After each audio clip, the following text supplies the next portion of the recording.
Hello and welcome to Dad Shot Reviews. Today we're taking a look at crafthero.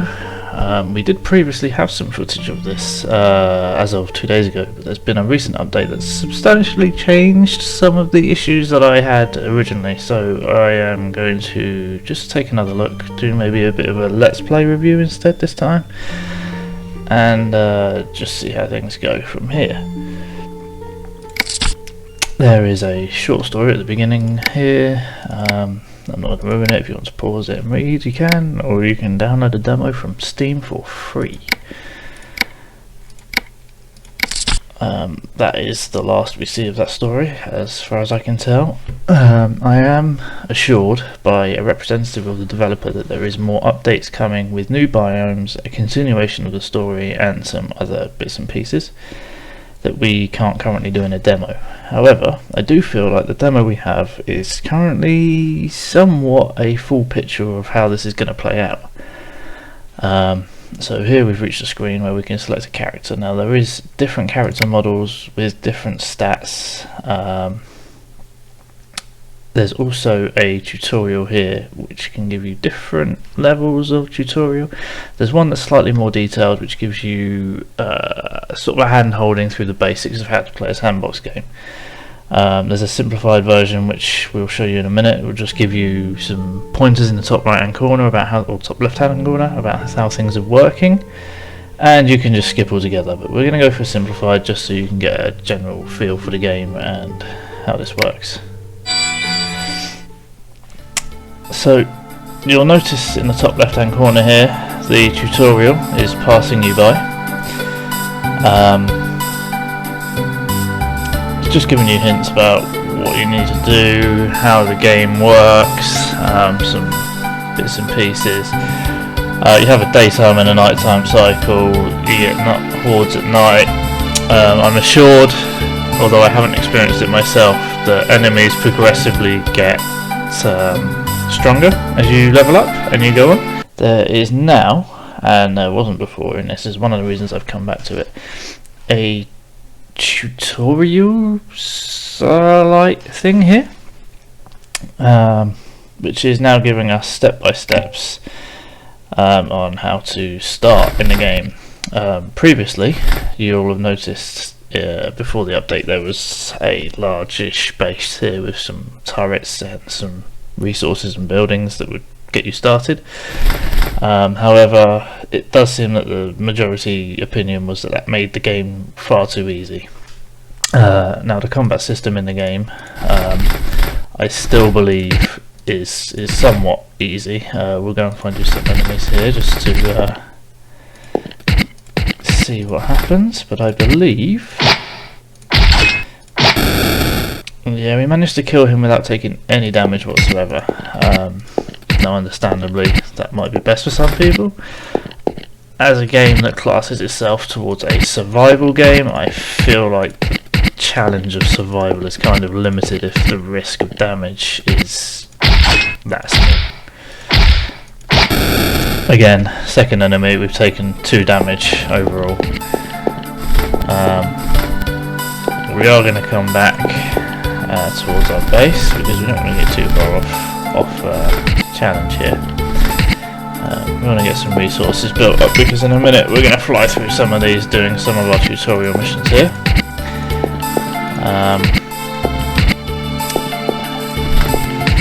Definitely want some stone, and we're definitely going to want some wood. Resources are dead easy to find in this game and harvest. I do notice an issue that nobody else seems to have noticed, and that is the music. At least for me, seems to come and go in loops and cycles, and you never know when it's coming and you never know when it's going. And I've just checked the menu and there seems to be no way to turn it down. It's on or it's off. So maybe something for the future. The devs there could have like a little volume control so that you don't have to get your ears blasted if you're not using a universal volume setting. Right, so we've survived the night. We're going to eat some food. We're going to have a burger. We're going to get a quick guide through this menu here. explain a few things to us. Now, to regain stamina, we can use the pumpkins. Nope, not the pumpkins. The radishes do HP recovery. The magical power is the pumpkins. That will fill our HP back up. We can also eat some burgers. They'll give us some energy. We need to gather 50 resources. We've probably done that now. We can build a stone oven, and that is in the build menu, and we're going to get a little tutorial through what everything in here means. It's all pretty standard and self-explanatory, and we're going to build ourselves a stone oven. Now, in the stone oven we're going to be asked to burn 4 bricks. So who am I to deny them burning 4 bricks? 1, 2, 3, 4. Now we've done that, we're going to build a spike. Now the wooden spikes are used for base defense. Again, in the previous version of this we had a base surrounded by spikes. I'll include some footage of this somewhere.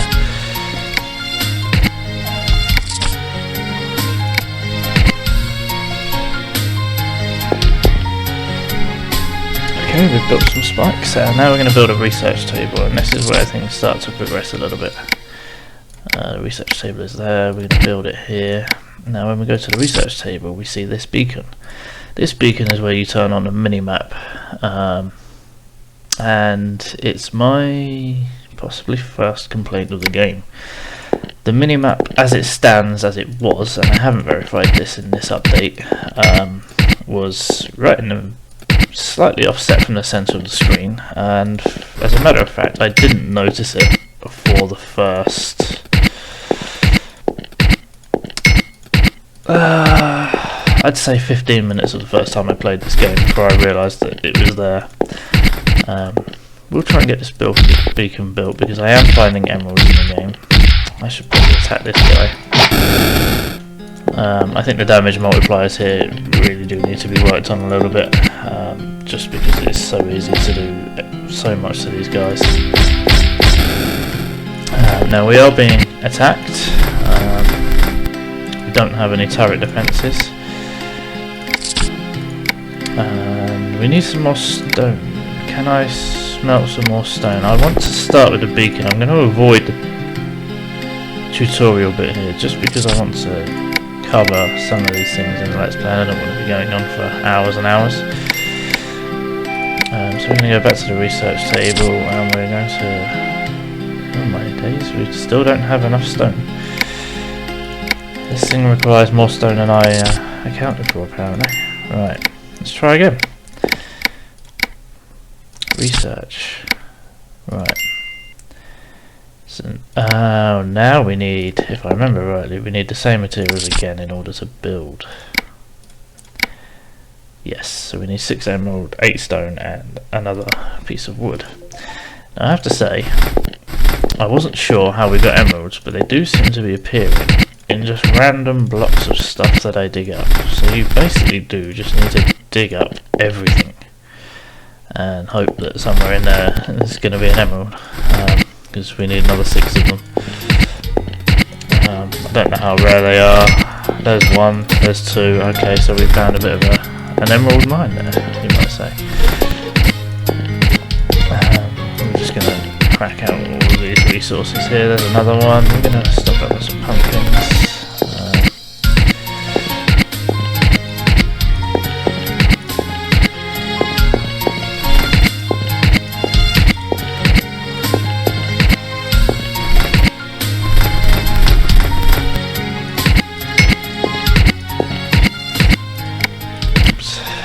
Misclick there. I completely missed that block.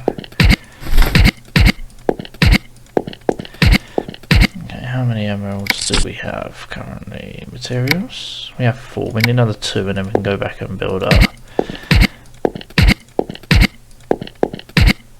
Do we still need these 2 emeralds? They must be here somewhere. There's 1.